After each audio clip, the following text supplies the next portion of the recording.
We're learning Tractate Eruvin, the holding in chapter 3. The name of the chapter is Rabbi Menashe, and we'll start with page 32. Amar Rav Sheshis Mena Minala. About 3 lines on the top. Rav Sheshis said, "From where do I know to say that we rely on this presumption even in matters of biblical law?" What is the presumption that we learned yesterday? Chazak or shliach oiseh shlichusa. There is a presumption that a shliach, an agent, you sent him to do something, he would actually do it. This is the presumption. So comes the Gemara and says, how do we know that we should rely on this? Where do you take it? So he answers, Mishakor va'im utar chodesh miyat. It says after the omer was offered, the new grain was permitted immediately. If you look at number 3, we actually learned it in the Gemara in Menachos. It says the Omer was a mincha offering consisting of barley. That's in number 4, right? Mincha consisting of barley. It was brought on the 2nd day of Pesach, which is the Zayin Pesach. Svav is the 15th, on the 16th of Pesach, at any time of the day, after which the new crop, chodosh, of which of the 5 grains could be eaten.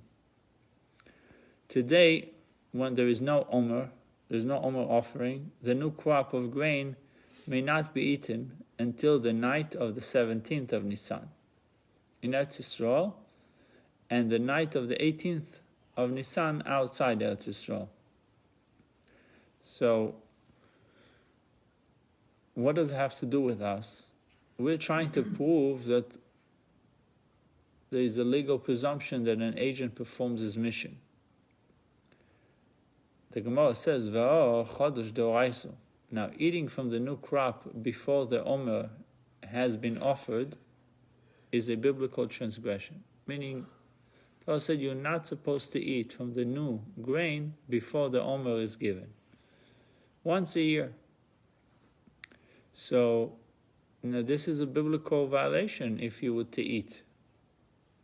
Chodesh d'oraiso, v'ketani arechoikim, mutar mechatzis ve'elach. We just learned that those who were distant, those who were far from Yerushalayim, and they could not know exactly, because we said the omer could be given the entire day. If I live outside of Yerushalayim, live far away, I don't know when they gave the omer. What does it say? What does it say? Mechatzos hayom ve'elach. From midday and on, you can eat if you live outside Yerushalayim. How do I know that the omer was bought? Maybe it wasn't. You should maybe say you should wait for the next day to make sure, because it says the whole day I'm allowed to give the mincha of the omer. So it says you're allowed to eat it from midday because chazaka shliach oiseh shlichusa, because the legal presumption that since there's got to be that the Beis Din, the Kohanim, they all prepared it and they sent somebody to give the omer. For sure, they gave the mincha. Isn't this because the Mishnah relied on the legal presumption that an agent, in this case the Kohen in the temple, performs the mission? So we are relying on the Kohen. He for sure did it. You don't really, if you want to be if you want, you say, how do I really know that he did it? Today, everything has to be proven. If it's not verified, it's not true, right? That's how the society is. And even when it's verified, people will still question. Everybody goes crazy. It's sick. Yes, there's no end. They say, okay, but I don't believe this one. Oh, okay, believe this one. I believe this one. So there's no end to this. But so, Torah tells Chazaka Shaliach Oiseh Shlichusa. You appointed somebody to do something, he probably did it. So here's a proof to Rav Sheshis. Rav Sheshis said the Chazaka Shaliach would do it.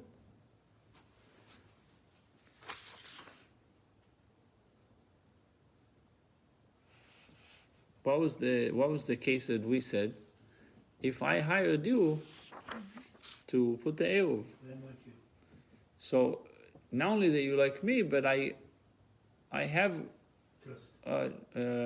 presumption that you're going to do it, that you did it. So therefore, I can comfortably walk on Shabbat, the 2,000 amot, the extra 2,000 amot, knowing that you did it. So here we assume that but we usually bring the Omer the night of the second night, tomorrow. So wouldn't we assume that the Kohen would be doing it the same time we do it? Like we're doing it every year? No, it says the Kohen is allowed to do it all day. Okay, but he can do it from Marov. No, it's he does it on the 16th day. On the 16th day of Nisan. Right. From the morning till the evening. That's the time. How come? No. Okay, so then I have a question. So why are we doing this? Certain things are bought at night. Certain things need to. So I guess you can ask the same question about Korban Tamid. Korban Tamid is bought in the morning. I know. You say, well, let's start from the night. Why? Because Korbanos were offered in the morning. Korbanos were not offered at night. The only thing that was offered at night was the leftovers. If they had some shiraim leftovers that were burnt at night. So they weren't like for sale. There was no offerings at night. Okay, fine, good. So why are we saying Sfiras Omer at night? Sfiras Omer is not a korban. Okay. It's not a korban. All right. And beside, you should also say Sfiras Omer during the day, right, without a bracha, but you can say it during the day also. But if we said it then at night, but that's not a korban. It's not a korban. All right. Just no problem. They close the Beit HaMikdash, or they close? Yeah, nighttime. Nighttime it was closed. Yeah.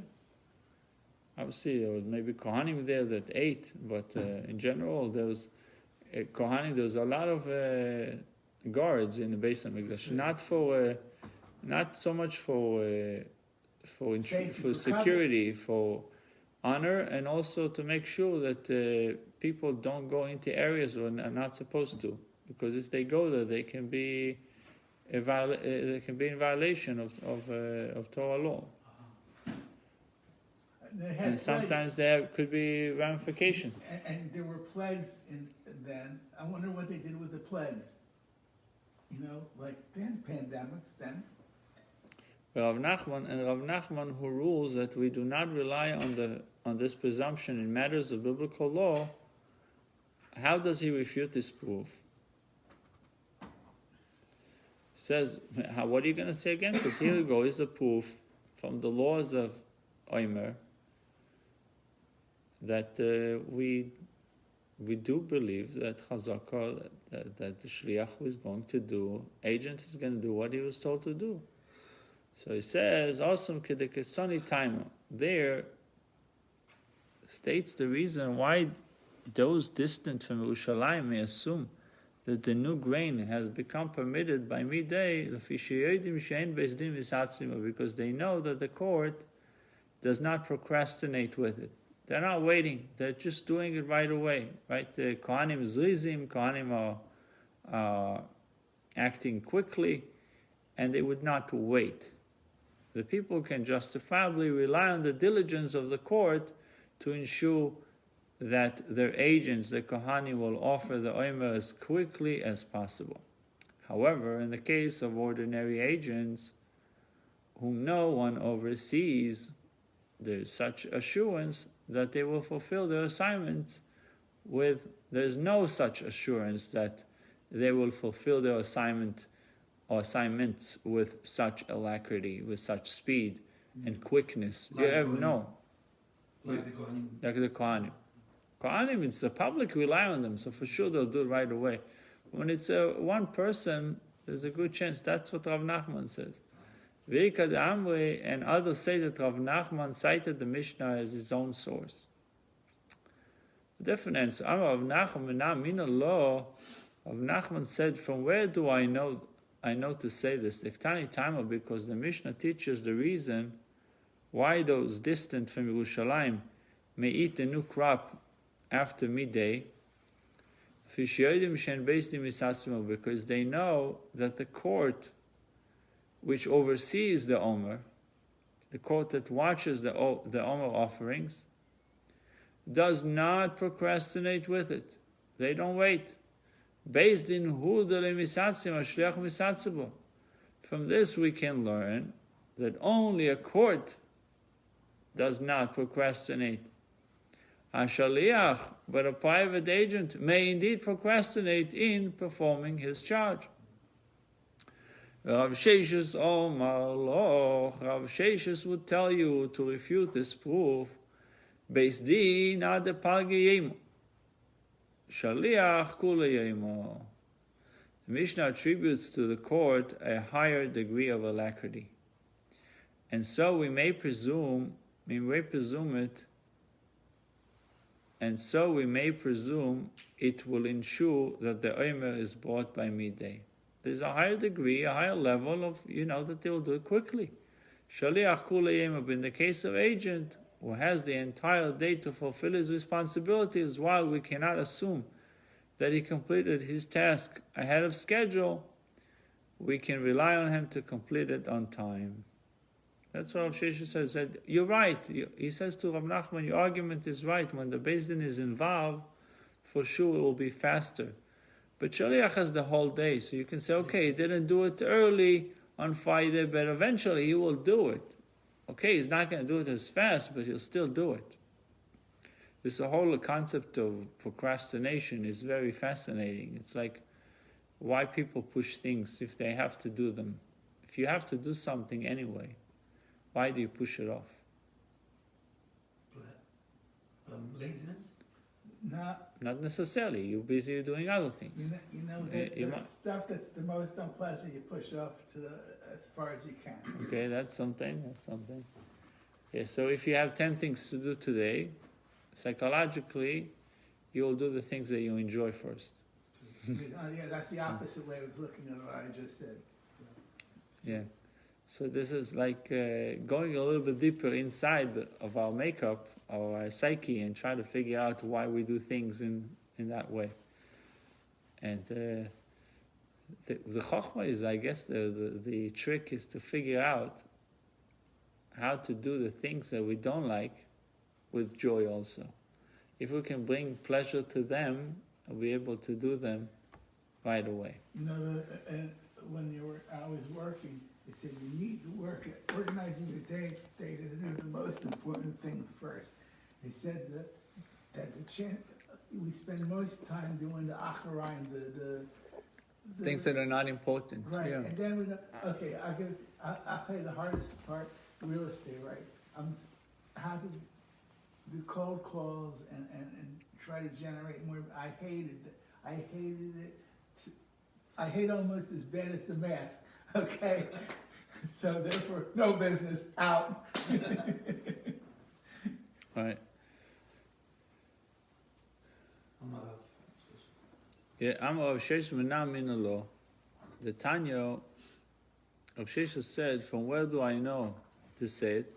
By the way, it reminded me, I remember when I took the real estate course, the guy said that to make the cold calls was the hardest, and therefore he would find a way to do it in a fun way. So he would take his phone, he would go into the bathtub, make a bubble bath.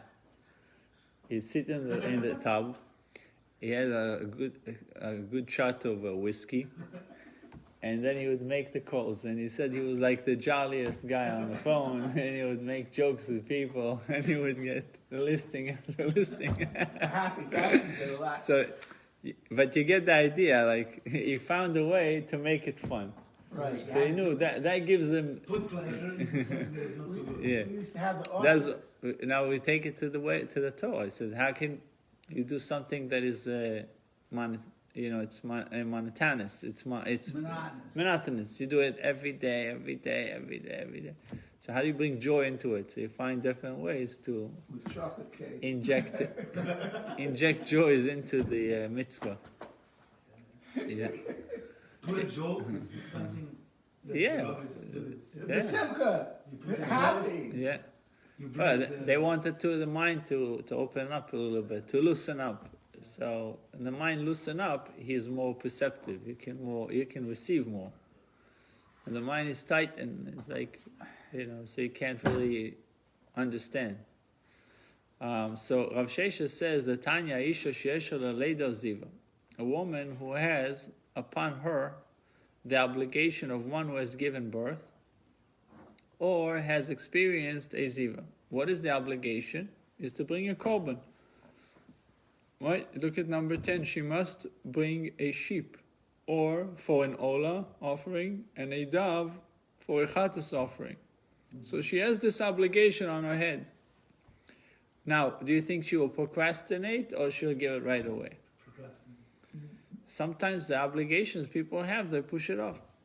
Mevia Morris, when it sends b'shefo, may bring money and place it into a specially designated shofar-like box located in the temple. V'teiveles vericheles bekodshim la'erev. So they had a pushka, like a charity box that looked like a shofar. Maybe it's an idea. People should make It was in the pushka like It was this. in the Sech the That Shkol. looked We like a just read shofar. it.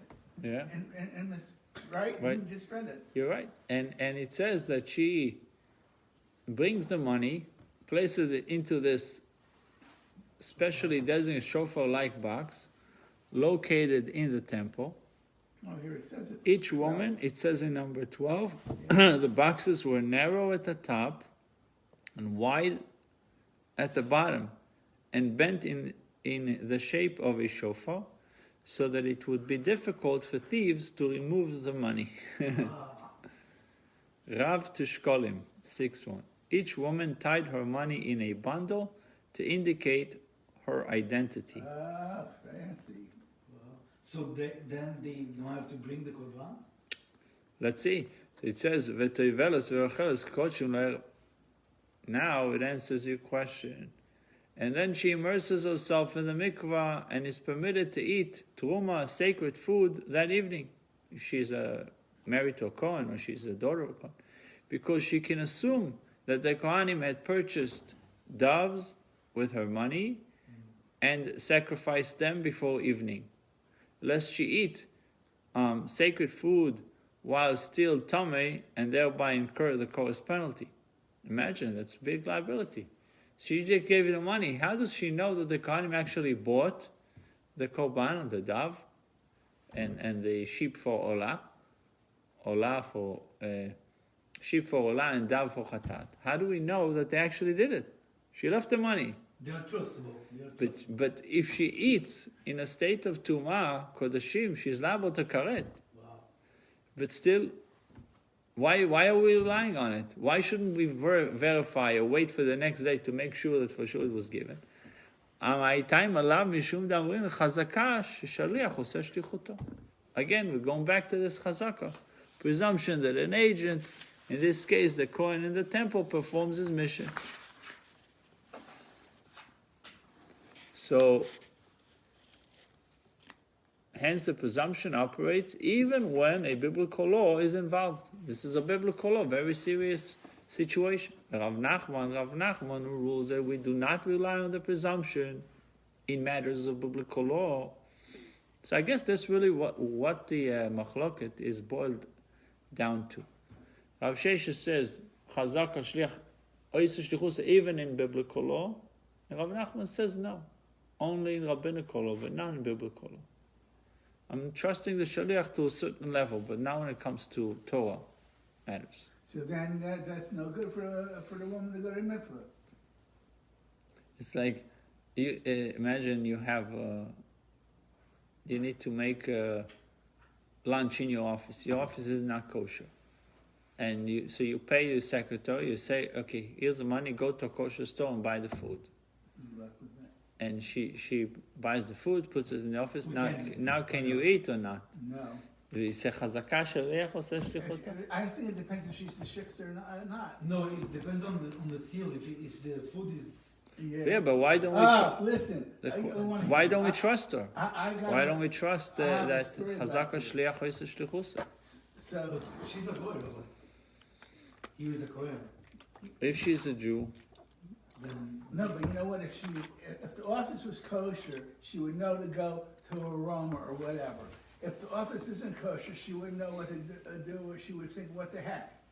So it wouldn't matter if she's. all I'm Jewish. saying that it's not necessarily being followed today.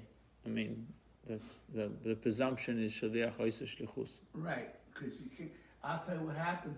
So we work in the list Laura Loomer, and they had the primary. They had a party. So her campaign person comes to me and said, "I should be in charge of the food." The food's right there, and so this other guy comes over from New York, from Yid. He says, "Let's look at." He says, "No, it's from Ben's." I said, "Oh no, not Ben's." Right. So except for the veggies, you could forget about it. So Rav Nachman, who rules that we do not rely on the presumption in matters of biblical law, how could he refute this proof? Here's a proof about the biblical law that the woman is now allowed to eat, and it's a chorus penalty. Hasam kederav shamei or shmayo. There, she is allowed to rely on the Kohanim for the reason stated by Rav Shmaya.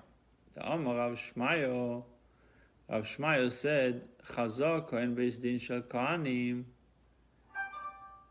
there is a presumption that the court composed of Kohanim, who supervised the activities of the temple, did not rise from there to depart in the evening, until they saw to it that all the money in the shefer, like collection box, was spent. Here we rely on the diligence of the court. Still, there is no proof that we may similarly rely on individual agent. So over there, the Beis Din would make sure that the money is used. So it's in that case, Amar Rav Sheshes Menamin. So Rav Sheshes said, from where do I know to say it, that we may rely on the presumption, even in matters of biblical law? The Tanya, another proof. One who says to his friend, go and gather for yourself some figs from my fig tree. Okay, so I tell you, go and take some figs from my fig tree.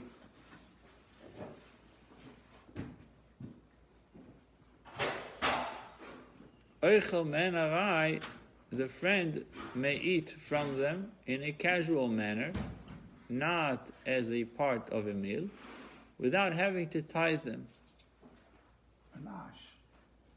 Yeah, he's allowed to eat without tithing. And if he eats them as a meal, if he's not just snacking on them, he must tithe them with certainty. For without doubt, the donor did not tithe the gift because you picked them from the trees.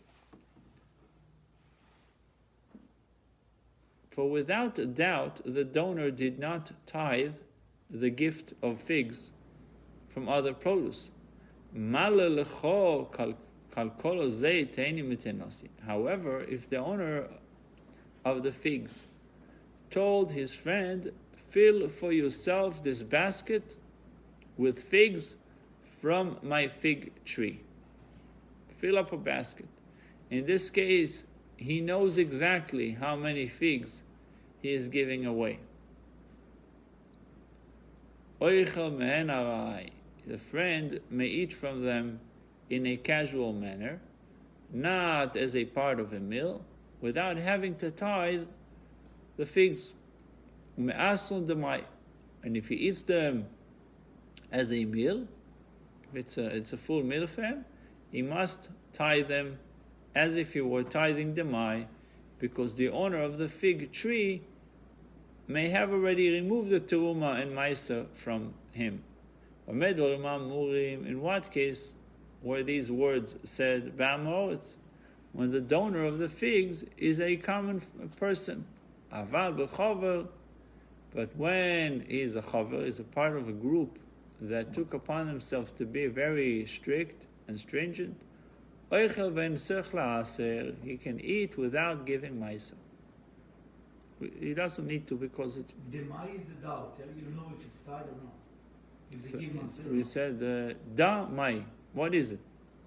The mai. Da, it's two words. It's really What is it? If it's maaser or not? Tevel is for sure, right? Tevel we know is for sure, and the mai is a doubt. But he said if it's a chover, you don't have to. There's no doubt. Rabbi Shimon Gamliel says, in what case were these words said, Ba'am ha'oretz? When the donor of the figs is a common person. Aval b'chover eno yochel ad shias. It says the opposite. If it's am ha'oretz, he doesn't need to. Eino tzorich la'asa. But if it's chover, he has to give maisa. When he is chover, the recipient may not eat the figs as a meal until he has tied them with certainty. Why? Because chaverim are not suspected of separating teruma or maisa from produce not in close proximity to this tevel. Since the picked figs were never in a possession of the chaver, they were on a tree. He would not tie them. A common person, however, may have tied the figs from produce located elsewhere. Because he didn't know the halacha. That's the reason? No, I mean, usually you don't tithe when it's on the tree. You only give when it's in your home, when you bring home. Then you are obligated, yes. Then you become obligated. So Amar Rabbi nirin devorai midivrei abo. My words are more acceptable than the words of father, Rabbi Shimon Gamliel. Mutav shechoshdu chaverim liYisrael sheloi min hamukaf v'lo yachilu la'am ha'aretz tvolim. Said it is preferable, better, that chaverim should be suspected of separating teuma and ma'aser from produce not in close proximity to the tevel, and not feed unsuspecting common people food which is tevel. It says in 28, the chaver would therefore choose the lesser evil of separating teruma in an undesirable manner, rather than risk the real possibility that his friend will not himself tithe the produce and therefore commit a serious violation of eating tevel. So the Rav Sheshes analyzes the bais. Ad kan le pligia de mal sovar nechshedu, mal sovar loy nechshedu. What is the machlekes? Rabbi is of the opinion that nechshedu, that chaverim would be suspected of tithing from produce located elsewhere in this situation, right? Because you can say, you can have fruits on the tree and you can have fruit in your house, and you can say the fruits are in my house are myself for the fruit that I'm going to pick from the tree. It doesn't have to be. If you have barrels of wine, you can say the barrel of wine over here will become now teruma myself for the barrels of wine that I have there. But could you say that the barrel of wine is nicer for the wine that I'm going to make from these grapes on the tree? Yeah? Yeah. Even before it comes to wine? Why not? You designate it. Okay. So it says, Umar Savar Loi Nechshedu. And this master, Rabbi Shimon Gamliel, said that they are not suspected because it is improper to tithe in this manner. So it's not proper. It's possible. But Kula, however, everyone except that under normal circumstances, we may rely on the presumption that an agent performs his mission. Hence, both Tanoim of the Baisa Rav support Rav Sheshes' contention that we rely on the presumption even in a case involving biblical law. The Rav Nachman also Rav Chayzo. Rav Nachman rules that we do not rely on the presumption in the case of biblical law. He says the reason we presume that the chaver tithed the figs accords with Rav Chanina Choyzo. There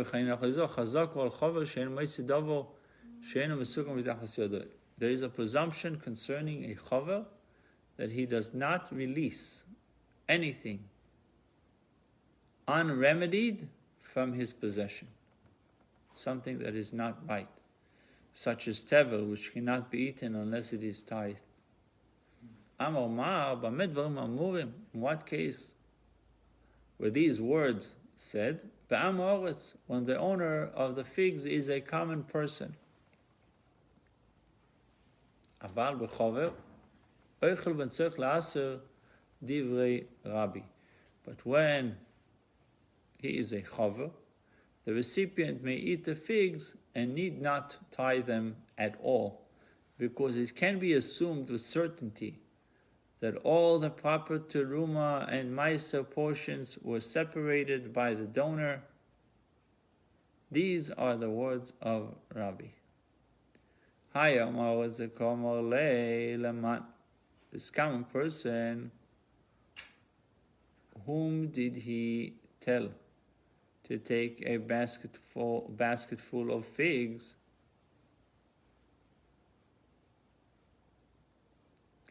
If he said,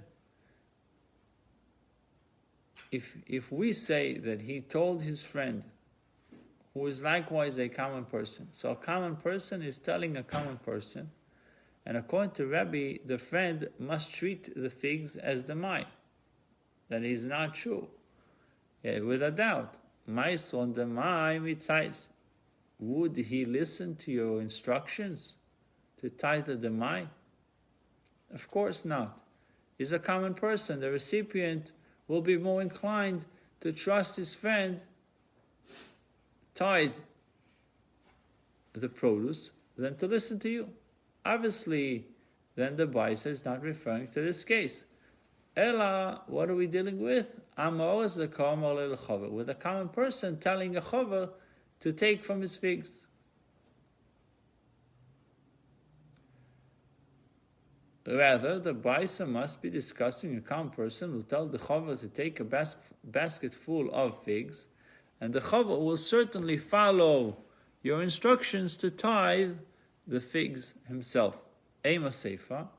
If so, explain the end of this Baisa, which said, Nirin dvoi medivra abo, my words are more acceptable than the words of father, Rabbi Gamliel. Mutav shechoshdu chaverim leisraim, for it is preferable that chaverim should be suspected of separating Truma and Meiser sheloi min hamukav from produce not in close proximity to the tevel.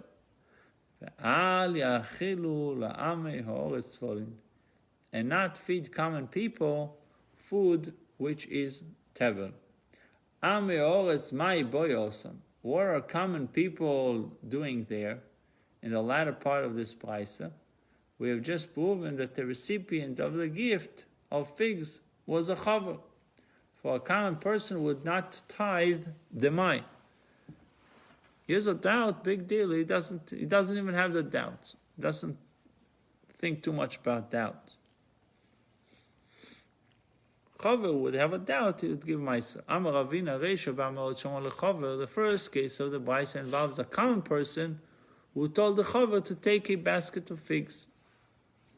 Seifa b'chover shomar l'amar. The last case of the Braisa involves a chaver who told the common person to take a basket of figs.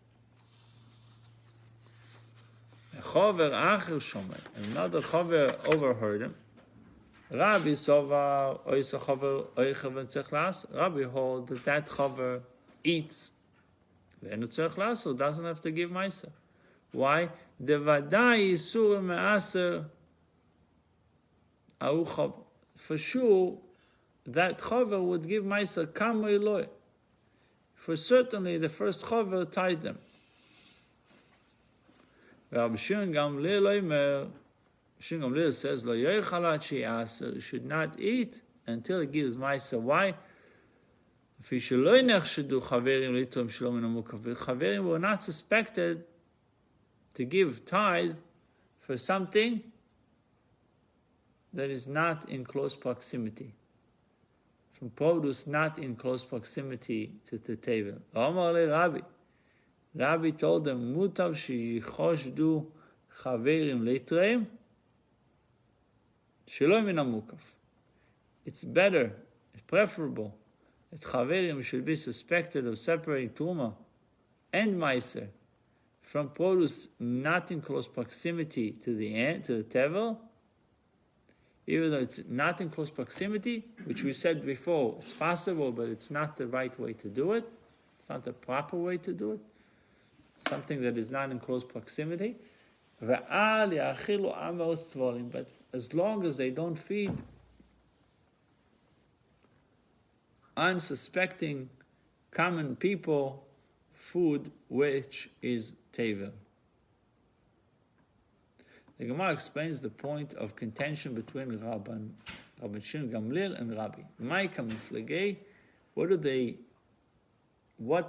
On what principle do they argue? Rabbi Sovar Nichalil Chover de Lavi de Sur Klil. A Chover would be amenable. Okay, it would be okay with to commit a minor infraction, tithing tevel from produce located elsewhere. That's a minor infraction. Again, tithing tevel from produce located elsewhere. Velo li'avad amaretz surabo. A common person does not commit a major infraction, eating tevel. The minor infraction that he would tithe from produce that is elsewhere. So that's the opinion of Rabbi. Rabbi Shin Gamliel Sovar Nichalei lechover. Chover would be amenable.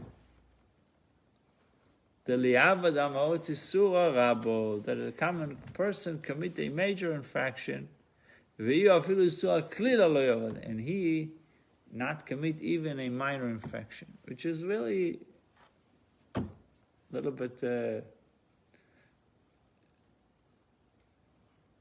the character. Are you willing not to do any violation whatsoever, even the minor one, but someone else can do a big one and you don't care? That's so he says Rabbi Shimon, he goes into the mind of the Chaver. He says, this guy, that a common person commit a major infraction, he's okay with. Nichale. Ve'iu, but on himself, he wants to do everything perfect. He not commit even a minor infraction. He's mahmir. But on himself. And that's not the Chabad way. Chabad way is that it should bother you that someone is doing infractions. That other people are... the focus is not on your perfection. Over here, Chaver is focused on his perfection. Well, actually, someone else is doing, okay, that's his life. But if you understand, we're on the same Chabad boat. is like this, yeah? No, Chabad is saying we are all on the same boat. So it bothers me that someone is doing Avera. But you don't say nothing. No, it depends on the we situation. do. Well, of course we do. Why do you think this place is? We say it in a different way. They're saying it, I can say it to you. Let's say a person is not keeping Shabbat. So I can tell him, if you don't keep Shabbat, you're going to be punished. No. And the punishment is this Gehenom, that Gehenom. Yeah. I can say, The whole thing. if you understood the beauty of Shabbat, if you understood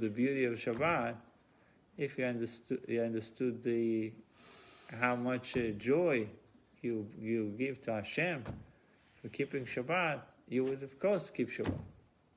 So it's a different approach of different approaches. I tell people a little bit of gashmis. All week we're with all the electronics and everything. One day, not to bother with all this stuff. It's a wonderful thing. Rabbi, can I ask a question about Maser? Imagine if we are not allowed to give more than 20%, okay? No, it says in Tanya that only if you don't have sins. If you have sins, you can give more to atone for the sins. Also, I don't have questions. Yeah, so you have to separate between Maaser and Tzedakah. Not now, not this time, but on the Gemara, like we learned yesterday. So imagine if I have 100 apples. I give a gift to a Kohen 5 apples. So now I have 95. I give Maser Rishon to the Levi, more 10 apples, for example. Now I have 85. Now I have to do Maser Sheni. More 10% that I have from this 85. But that's for you. What? Maser Sheni is for you. You are eating it. Maser Oh, Sheni. eating in Yerushalayim. Yeah. But, okay, so it's not giving. No, it's not giving. Oh. The 85 apples that you have left. Okay, it's me, it's mine. So the Okay. 8.5 apples is for your family. Okay. But in the example that you said, it comes out to like 15% that goes to Levi and the Kohen. Yeah. But you're allowed to give the Kohen one apple, Okay. and the Levi you're giving him 10% from the yeah. rest. If you have a 99, you give him 9.9. That's 10%, and the Levi would give the Kohen He's 10%. from the 9. You give, let's say 10. He would give 1, so the Kohen end up with 2 apples. Yeah. Levi end up with 8 apples, Okay. and you end up with the rest, the whole thing.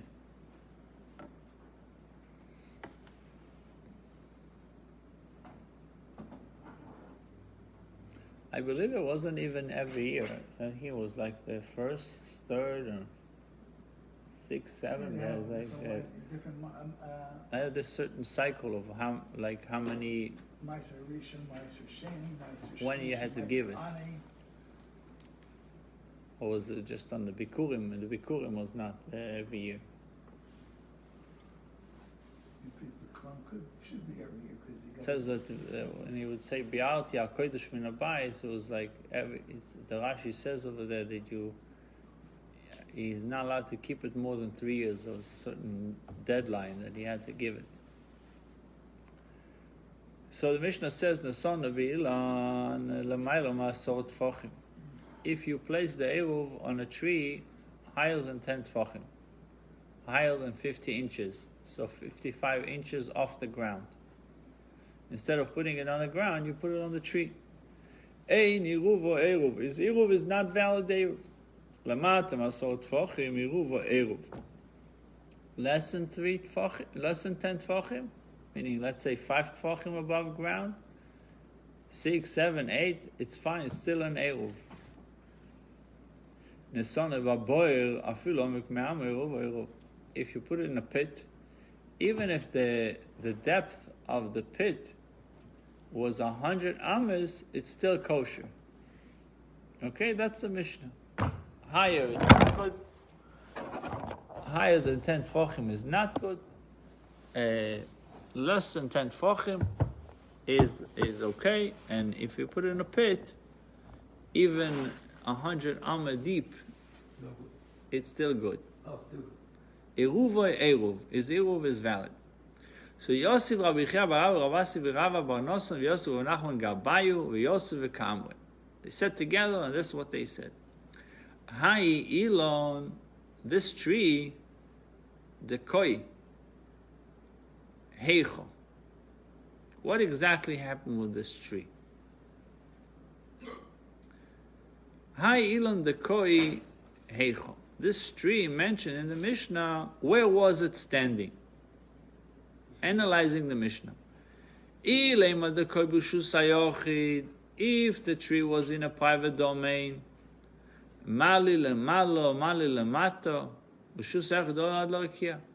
this is actually also American law.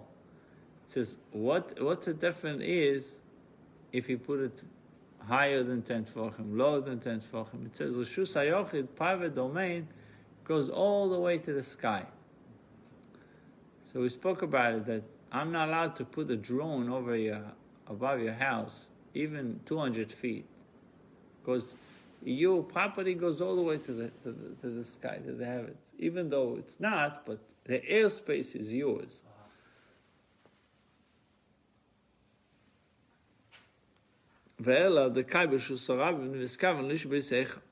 And if we say rather that the tree stands in the Reshus Harabim,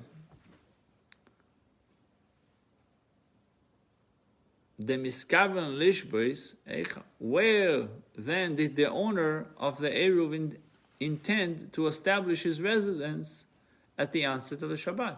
Where exactly he wants to call it a residence. It's a tree in Rishus Rabim. Or not necessarily a tree, but it's Rishus Rabim.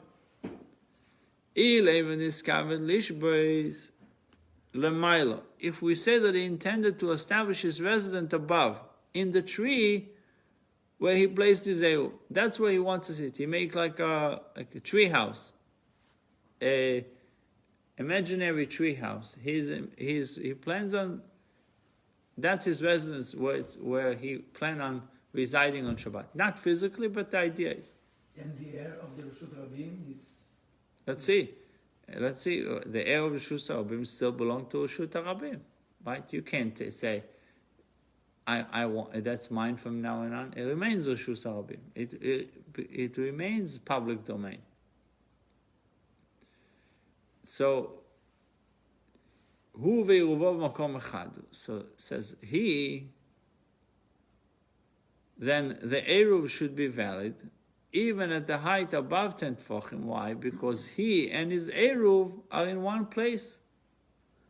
Why then would the Mishnah rule it invalid? Ela niskaven lishbis lemato. Rather, the Mishnah refers to one who intended to establish his Shabbos residence on the ground below. And that's why it's not good, because his intention was to do it on the floor. But instead he put the Eruv on the tree. If his intention was to reside on the tree on Shabbat, that should be okay. That's why Gemara says we have to say that his intention was to do it below, to reside below, but he placed the Eruv in the wrong place, higher than 10 tefachim. However, if the owner has established his Shabbat residence on the ground below, the second case of the Mishnah is difficult to understand. What was it? But even if the Eruv is situated below 10 tefachim, he is using the tree when he removes the Eruv, and thereby violates rabbinical law. We're not allowed to shake the tree on Shabbat. You're not allowed to climb trees on Shabbat, even though the Eruv is not located in Rishut HaYachid. It is still inaccessible to its owner and is therefore invalid. So wait a minute, okay, so we're saying if it's over 10 tefachim high on the tree, it's not you can't use it for an Arab tchum, right? Is this what we just said? That's what the Mishnah said. The Mishnah said. So then, but we said if it's under the ground, even 100 amas, it still could be a kosher. Correct. Yeah, but then now the Gemara says that if he decides that his residence would be on the tree, that's his intention. Yeah. Even 10 amas should be okay. Even higher than 10 amas should be okay. But that's it. So then the Gemara says, that's what they're saying now. It says, and if he decides his intention is to place the Eruv on the ground, but his intention is to reside in the ground, but instead he placed the Eruv on the tree, said it's not valid, right? More than 10 amos. Gemara now goes the other way. He says, 1 second. We said that less than 10 amos is less than 10 tefachim is okay. But he can't touch the tree. So how is it, why is that okay? That's what the Gemara now says. So they shouldn't start with this discussion. It's a rabbinical violation to take it from the tree on Shabbat. So let's see, the Gemara says, really, the tree is standing in a Rishus Rabim, in a public domain, as we established earlier. And he intended to establish his Shabbos residence on the ground below. And as to the problem of removing the Eruv, which rests below 10 tefachim, from the tree, the Mishnah reflects the view of Rabbi, who said, Kol davar shu mishum shvus, any activity that is prohibited in the Shabbos by rabbinical law, like goes to all of Ben Hashmoses, was not forbidden during the twilight period, since it is not certain that the Shabbos has begun, since he is permitted to remove his Eruv from the tree during the twilight, at which time the Eruv takes effect, the Eruv is considered accessible and is therefore valid. You see what they're saying? He says like this: if you place the Eruv on the tree, Before Shabbat. obviously, so it's accessible to you all the way till Shabbat, right? So since it was good till Shabbat, it should be okay. Still be okay, even though on Shabbat itself you cannot touch it. So this.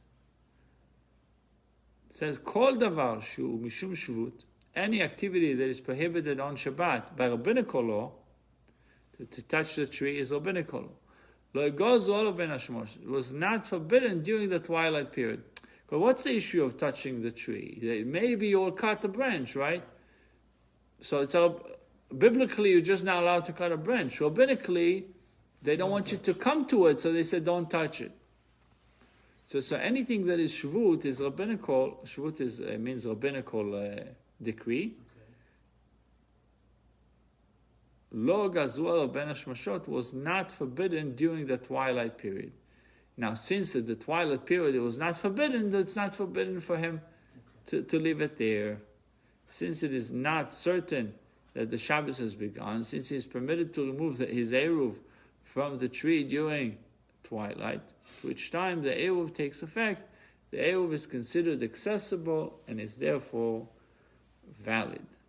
The entire discussion took place, as mentioned earlier, in the presence of Rav Nachman. When the participants concluded their analysis, he listened to them all, and then Rav Nachman said, Malu Rav Nachman, Yeshar v'chen Omar Shmuel. Correct, and so said Shmuel. Omulei, the rabbis present, said to Rav Nachman, did you analyze the Mishnah so thoroughly? They were amazed that Rav Nachman has examined the Mishnah in such great depth. Thoroughly is deep. Yeah, thorough. They're very thorough. They're very diligent. They're looking at every single thing. Itmar Nami. So it was also stated, Rav Nachman was Shmuel. Rav Nachman said in the name of Shmuel, we're dealing with a tree that stands in Rishus Harabim.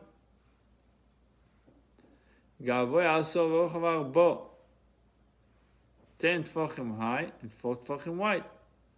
V'niskaven lishbos lemato, and the owner of the Eruv intended to establish his Shabbos residence on the ground below.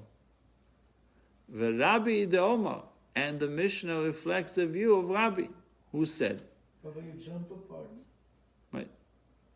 You jump, the Gemara questions the Rabbi reaction. Because he didn't He's right. Okay. The Gemara questions the Rabbi's reaction, Inu nami achika possible. They too has subjected the Mishnah to rigorous scrutiny. Ela hachi amulei. Rather, this is what they said to Rav Nachman. Kavisu lebegemara. Did you establish it in the Gemara? Amar leu'in. So Rav Nachman said to them, yes, I did. Yes, we did. Eitmar nami. Rav Nachman was Shmuel. Rav Nachman said, in the name of Shmuel, here in the Mishnah we are dealing with a tree that stands in Rishus Harabim. Gavoya asora v'orach varbo, which is 10 tefachim high and 4 tefachim wide.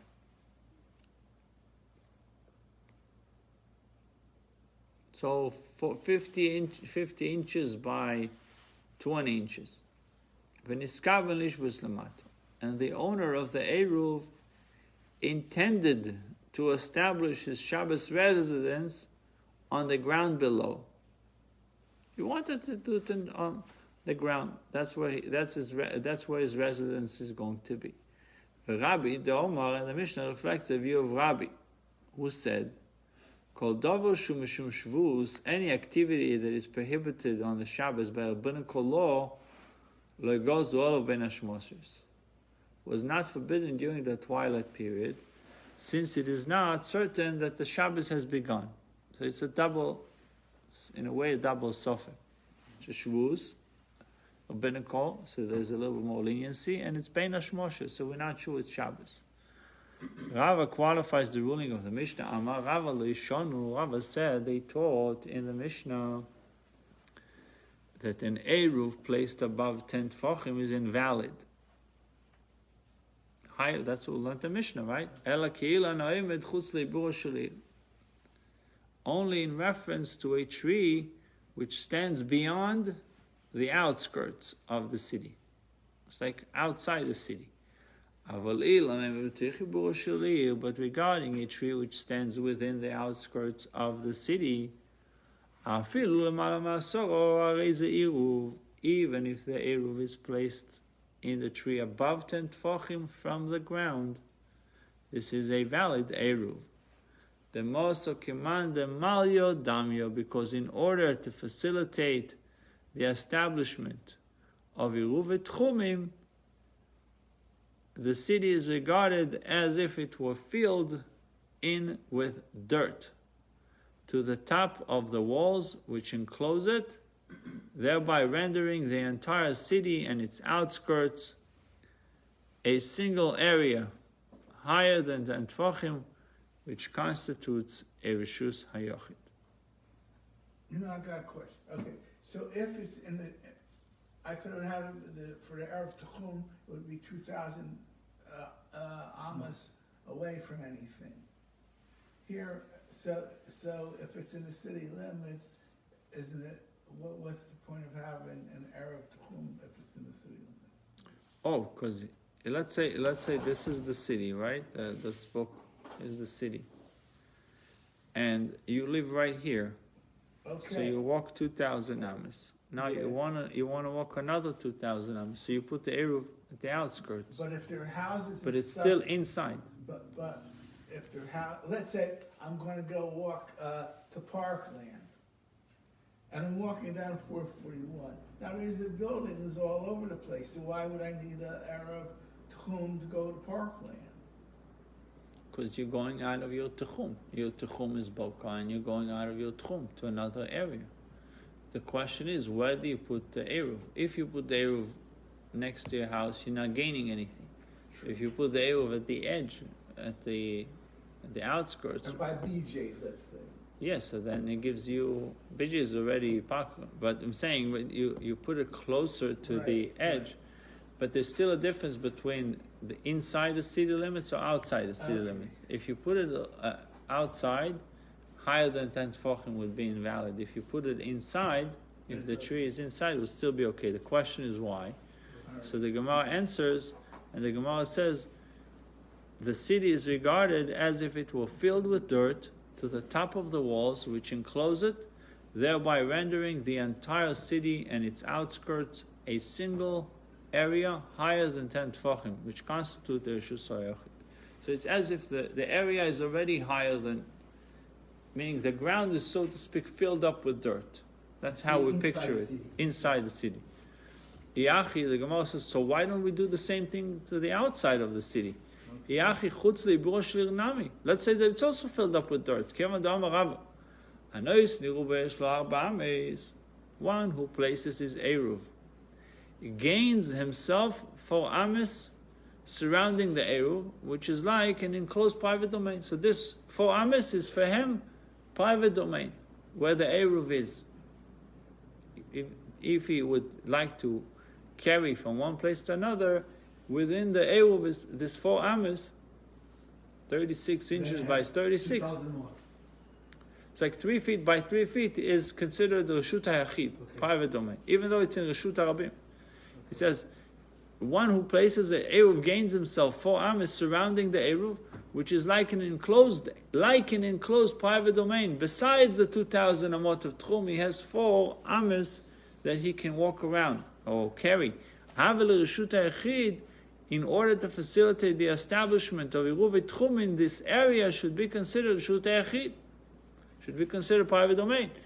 Ureshut ha'echid ola ad l'rakia, and a private domain should extend all the way to heaven. And if that's the case,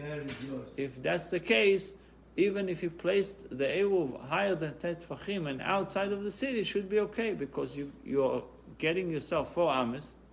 4 ames, it becomes Shut Echid, so it should be okay. So the Gemara accepts this suggestion and further qualifies the case of the Mishnah. So why the Mishnah says, what case exactly the Mishnah was speaking about? Amar Rav Yitzchak Brei de Rav Menashe Amitay, Rav Yitzchak the son of Rav Menashe Amitay said, and here we are dealing with a tree whose branches extend 4 ames from its trunk.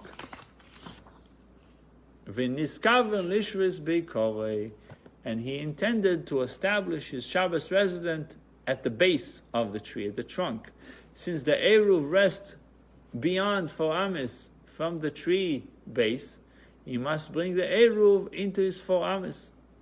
However, taking the Eruv from the tree necessarily involves a transfer from Reshus HaYochid, the tree, at a height above 10 Tfachim, to Reshus HaRabim, to the ground below the Eruv. This is prohibited. First case of the Mishnah, however, when the Eruv rests in the tree between 3 and 10 Tfachim from the ground, it may be removed from the tree. Subsequently, it may be transported through the Reshus HaRabim to the Shabbos residence at the base of the tree without violating any Shabbos precepts. This is permitted. Second case of the Mishnah. So it gives you, in the diagram, you can see what they're talking about with a branch that extends even 4 ames, more than 4 ames outside. And that will be a little bit more of a situation. Okay, we'll continue, God willing, tomorrow.